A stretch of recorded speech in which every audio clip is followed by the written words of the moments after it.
네, 오늘 말씀의 제목은 하나님의 일꾼에 대한 세상의 반응이라는 제목입니다. 하나님의 일꾼에 대한 세상의 반응. 우리가 지난 시간에 하나님의 일꾼의 사역 태도에 대해서 말씀을 나눴죠. 하나님의 일꾼은 하나님의 일에 집중하는 거다. 먹을 거 입을 거 이런 데 신경 쓰는 게 아니고 하나님이 다 책임을 져주신다. 그런 이야기했습니다. 하나님의 사역의 내용이 뭘까? 그것은 어떠한 상황에도 평화를 전하는 사람들, 평안을 비는 존재다. 그런 말씀을 했습니다. 그리고 사역의 관계성이라는 것, 그렇게 하나님의 일을 하는 복음을 선포하는 것에서 그걸 받아들이고 또 복음 전하는 자를 돕는 자들의 삶이 얼마나 위대한 삶이 되는가, 그런 말씀을 지난 시간에 나누는데 기억이 나셔요? 네, 그렇다면 그렇게 좋은 일을 하고 평안을 선포하고 그 복음을 믿는 사람들의 삶을 그렇게 고결하게 만드는 그런 하나님의 일꾼들에 대한 세상의 반응은 어떨까요? 그렇게 선하고 착한 사람들에 대해서 세상은 어떤 식으로 대응할까요? 세상은 오히려 대부분이 거부하고 또 핍박하고 조롱하는 경우가 많습니다. 그래서 우리가 하나님의 일을 할 때 세상의 반응 때문에 상처를 받는 게 많아요. 여러분, 하나님의 일을 하고 좋은 일을 한다고 세상 사람들이 인정해주고 축복해주면 얼마나 좋겠어요. 근데 오히려 세상은 악하기 때문에 하나님의 일을 하는 사람들로 인해서 자신들의 죄가 드러나기 때문에 오히려 반대하고 대적하는 경우가 많다는 거죠. 그럴 때 세상 사람들의 반응에 대해서 우리 그리스도인들은 그걸 어떻게 소화해야 될까? 내가 하나님의 일을 위해서 헌신하는데 결과적으로 쫓겨나거나 배신당하거나 이용당하거나 그럴 때 어떻게 반응해야 될까? 그거에 대해서 주님께서 오늘 이야기를 하고 계십니다. 첫 번째는 하나님의 일꾼의 초연함에 대한 이야기입니다. 하나님의 일꾼은 자기가 하나님께로 보냄을 받아서 하나님 나라를 선포하되 그 결과를 자기가 조정하거나 또는 만들어낼 수 있다고 생각하면 안 됩니다. 우리는 다만 하나님의 일꾼으로 열심히 일할 뿐이에요. 그리고 그 결과는 하나님께서 알아서 하시는 것입니다. 그래서 사람들의 반응에 대해서 너무 연연해하거나 힘들어하지 말고 좀 초연해라. 훌훌 털어버려라. 그렇게 이야기를 하고 있습니다. 자, 한번 10절, 11절 한번 같이 읽어보도록 하겠습니다. 어느 동네에 들어가든지 너희를 영접하지 아니하거든 그 거리로 나가서 말하되 너희 동네에서 우리 발에 묻은 먼지도 너에게 떨어버리노라. 그러나 하나님의 나라가 가까이 온 줄을 알라 하라. 아멘. 여러분, 지금 영접하지 않고 대적하고 쫓아낼 경우에 그때 너무 힘들어하지 말라는 거죠. 그냥 하나님의 나라가 가까이 온 줄만 너희들이 알아라 하고서 결과는 어떻게 해요? 그냥 초연해야 되는 거예요. 그러면 어떻게 하라 그래요? 발에 묻은 먼지도 떨어버리노라, 이렇게 이야기를 해요. 여러분, 이 동네 길거리에 나가서 동네 사람들에게, 영접지 않는 그 사람들에게 나 이제 니네 동네에서 묻은 발에 먼지도 떨어버린다 라고 하는 것은 어떤 의미가 있을까요? 성경에서 자주 나오는 표현입니다. 느헤미야에 보면 그 의미를 이렇게 말하고 있습니다. 느헤미야 5장 13절 같이 한번 읽어보겠습니다.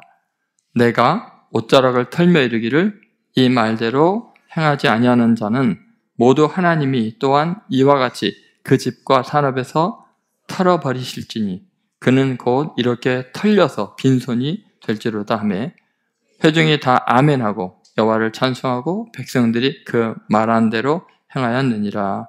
아멘. 자, 만약 영접지 않고 또 이 복음을 전하는데 그 말에 순종하지 않으면 그냥 털어버리라. 이것은 하나님께서 그들을 털어버리시겠다라는 심판의 선언이나 마찬가지라는 거죠. 제자들이 전한 예수님의 복음을 받아들이지 않으면 결국 하나님께서 그들을 하나님 나라에서 먼지 취급을 하게 된다는, 털어버리게 된다는 거죠. 하나님의 일꾼의 이런 상징적인 행동은 하나님께서 하나님을 거부하는, 하나님의 나라를 거절하는 사람들이 결국은 먼지 취급을 받을 만큼 그런 가치 없는 존재로 선언이 된다는 것입니다.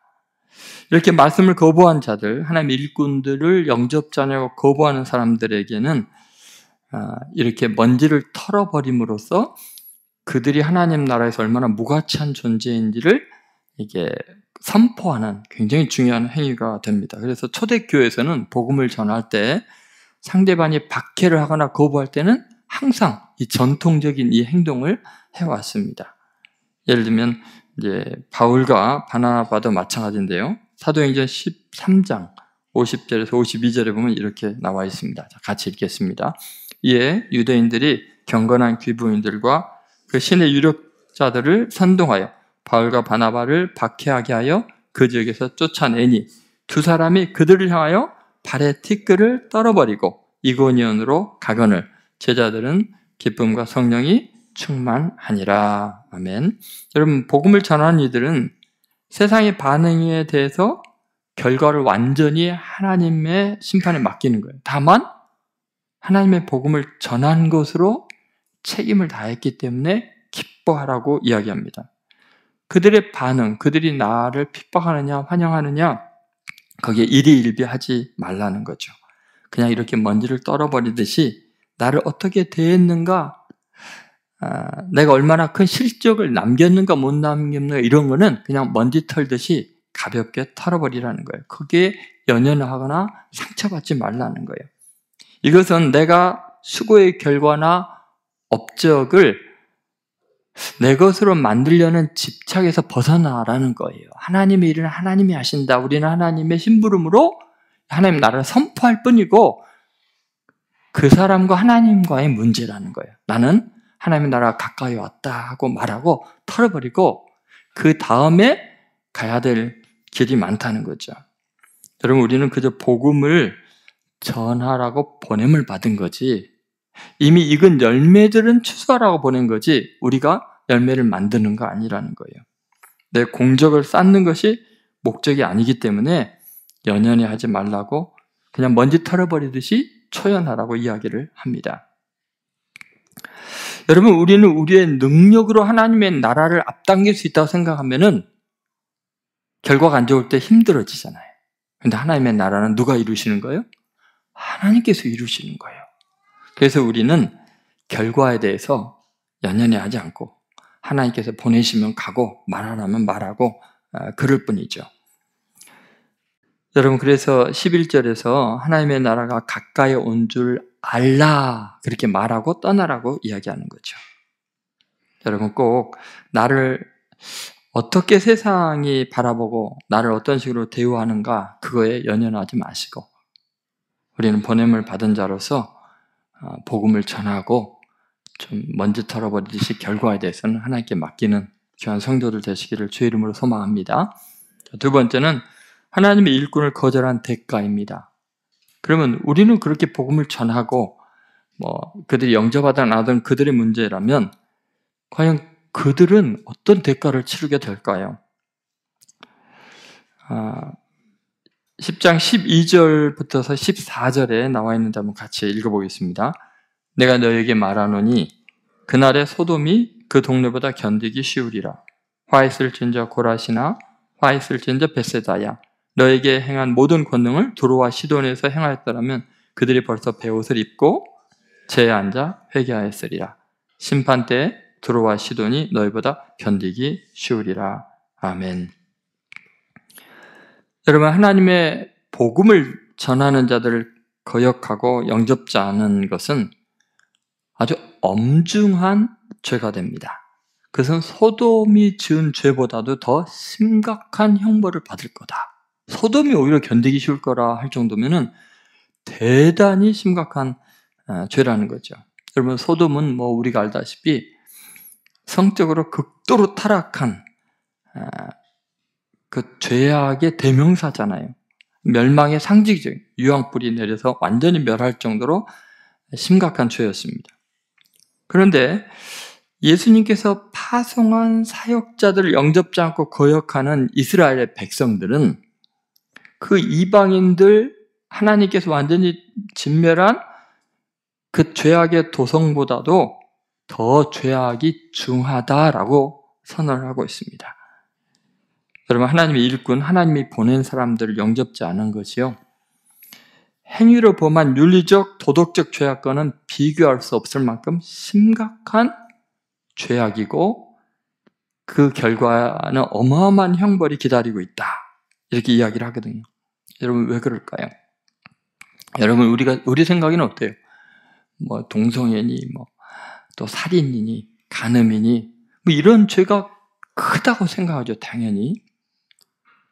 하나님이 보낸 사람을 거부하고 그에 대해서 비난하는 것이 이 죄보다도 우리들이 지금 계속해서 심각하게 이야기하는 그런 동성애나 또 간음이나 도둑질이나 이 모든 것보다도 하나님이 보낸 사람을 거부하는 것이 더 심각한 죄라고 말한 이유가 뭘까요?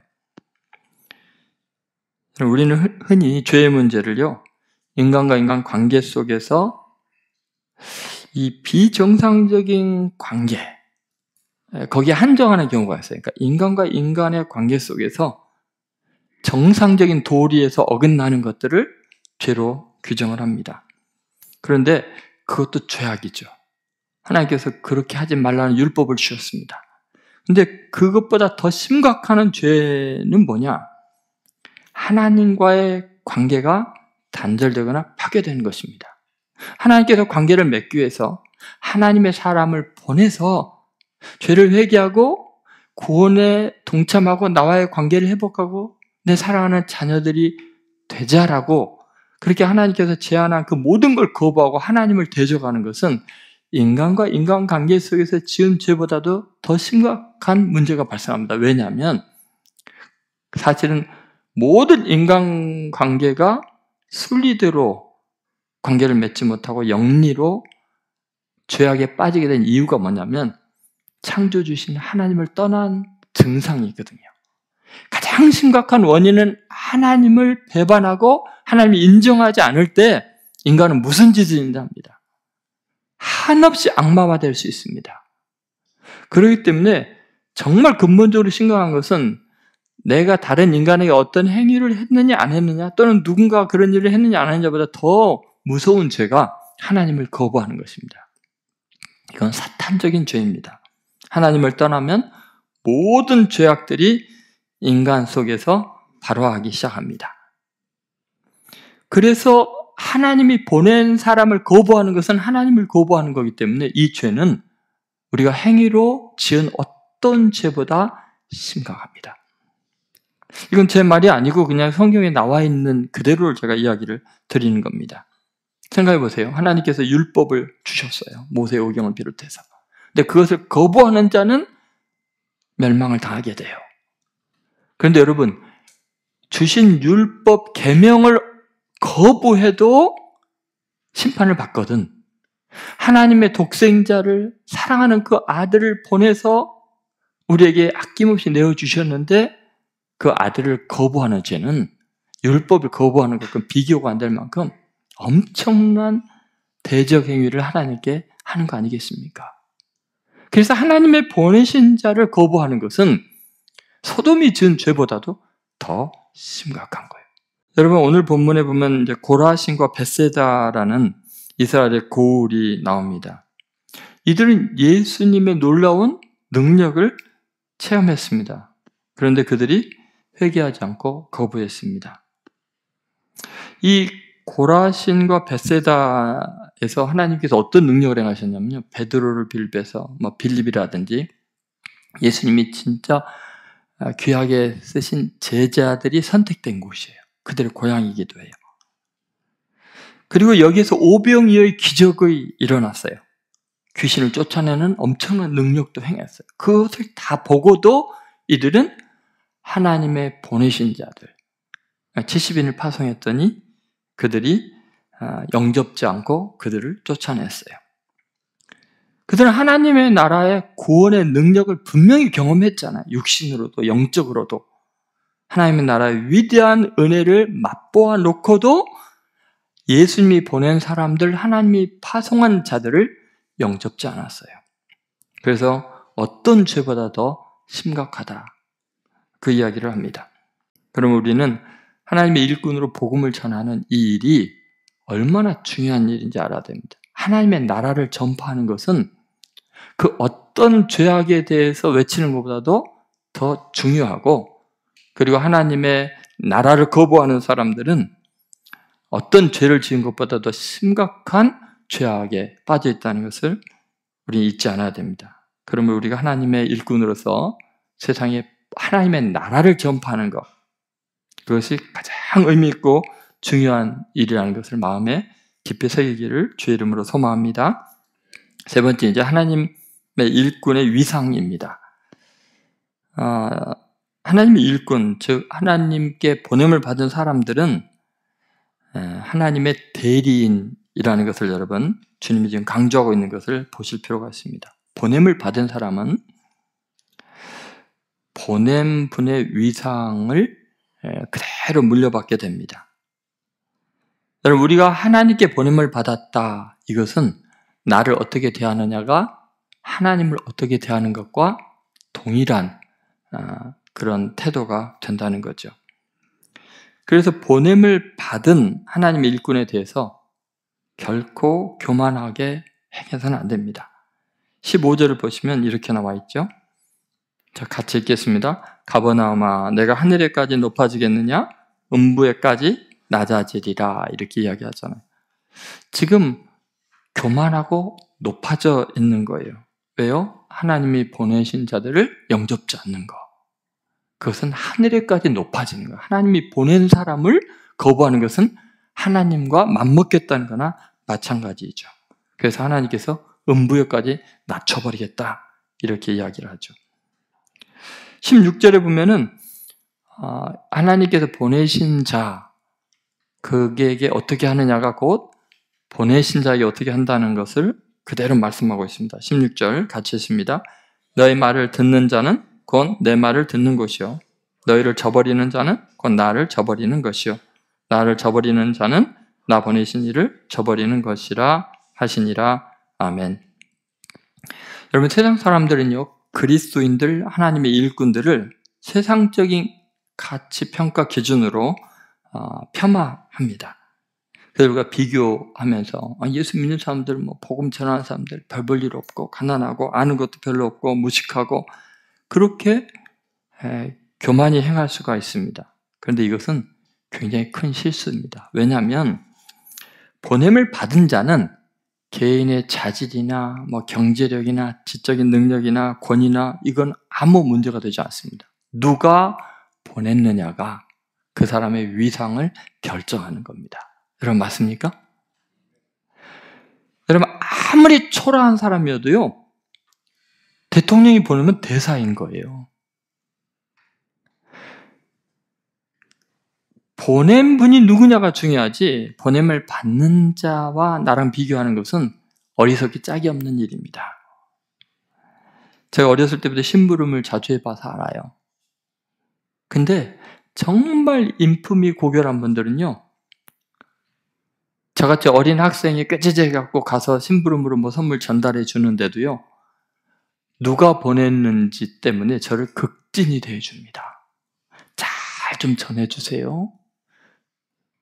보냄을 받은 제가 지금 그 대상과 비교하면은 너무나 하늘과 땅처럼 수준 차이가 나는 꾀되지 않은 어린 아이에 불과한데도 그분은 그 권사님이 보냈어요, 그 목사님이 보냈어요, 그러면서 정말 귀하게 대해줍니다. 그것은 저에 대한 평가가 아니에요. 그죠? 나를 보낸 분에 대한 그분들의 태도예요.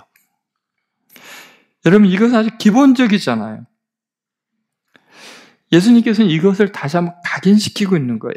주님께서는 70인을 파송했을 때 그 70명의 제자들이 대단한 사람들이겠어요. 12명도 그렇게 보잘것 없는데 12명 안에 들지도 못할 정도로 초라한 사람들일 거예요. 그런데 예수님은 분명히 이야기하십니다. 그들에 대한 태도는 곧 나에 대한 태도다. 그들의 말을 들으면 주님의 말을 듣는 것이요. 그들을 저버리면은 주님을 저버리는 것이요. 또 주님을 저버리면 주님을 보낸 하나님을 저버리는 거다. 그렇게 이야기를 합니다. 그래서 예수님께서 하신 말씀을 다시 한번 잘 보시면 16절에 그러잖아요. 너희 말 듣는 자는 곧 내 말을 듣는 것이요. 너희를 저버리는 자는 곧 나를 저버리는 것이다. 나를 저버리는 자는 곧 나를 보내신 이를 저버리는 것이다. 이 구조를 잘 보세요. 가장 영적인 것이 가장 물질적인 것, 가장 물질적이 초라한 것이 가장 영적인 것일 수 있어요. 지금 내가 멸시하고 조롱하고 함부로 대하는 그 작은 사람이 주님에게 행한 것과 똑같을 수 있는 거예요. 이거 분리가 불가능해요. 왜냐하면 우리는 모두 하나님의 형상대로 지음받았고 더구나 하나님께 보낸 사람이라면 더더욱 그러죠. 그래서 우리가 교만하다고 할 때요, 하나님 앞에서의 교만이 아니에요. 다른 사람과의 관계 속에서 교만한 것은 패망의 선봉이에요. 겸손은 하나님 앞에서 겸손이 아니라 다른 사람 앞에서 겸손하면 그게 하나님 앞에서 겸손이에요. 하나님이 존귀의 앞잡이로 겸손을 사용하고 계시죠. 하나님은 교만한 자를 대적하시고 겸손한 자들을 높이신다고 말씀하셨어요. 그래서 저도 목회를 하고 또 신앙생활을 하면서 끊임없이 싸워야 되는 게 그런 거였어요. 하나님께 쓰임을 받아도 지극히 작은 자 한 사람도 하나님 대하듯이 대할 수 없을까? 이웃을 주님처럼. 여러분, 사람들을 무시하고 멸시하는 것에 대해서 주님은 끊임없이 경고합니다. 누가복음 10장에 그렇게 나오잖아요. 가버나움아, 내가 하늘에까지 높아지겠느냐, 음부에까지 낮아지리라. 하나님께서 보낸 일꾼들 앞에서 하나님의 음성을 듣고 겸손히 하나님 나라의 복음을 받아들이는 사람들이 복 있는 사람들입니다. 저는 오늘 이 말씀을 통해서 여러분이 세상의 반응에 대해서 좀 초연해지기를 바랍니다. 그리고 여러분의 존재가 얼마나 하나님 앞에 소중한 존재인지, 세상이 여러분을 어떻게 대하느냐는 곧 예수님을 어떻게 대하나, 하나님을 어떻게 대하는 자로 하나님은 그대로 지금 받아들이고 있다는 걸 믿으시고 너무 상처받지 마세요. 야, 저 사람 큰일 났다. 그래서 예수님이 그랬다 그랬잖아요. 너희를 핍박하는 자를 위해서 기도하라. 원수를 위해서 기도하라. 왜요? 핍박하고 기도하면 그거 기도 안 하면 어떻게 되겠어요? 예수님을 핍박하고 하나님을 거부하는 자들의 운명이 소돔보다도, 도로와 시돈보다 더 비참해지니까 그들 불쌍히 여겨달라고 기도하라는 거예요. 여러분, 우리는 하나님의 일꾼으로 보냄을 받은 삶을 사는 것, 그것이 예수님과 동일한 위상을 상대편에게 주님께서 알려주고 있다는 것을 잊어서는 안 되고요. 어떠한 비난과 조롱을 받아도 복음을 전하시고 보냄받은 자 의식을 가지고 끝까지 하나님의 양으로 승리하는 귀한 성도들 되시기를 주의 이름으로 축원드립니다.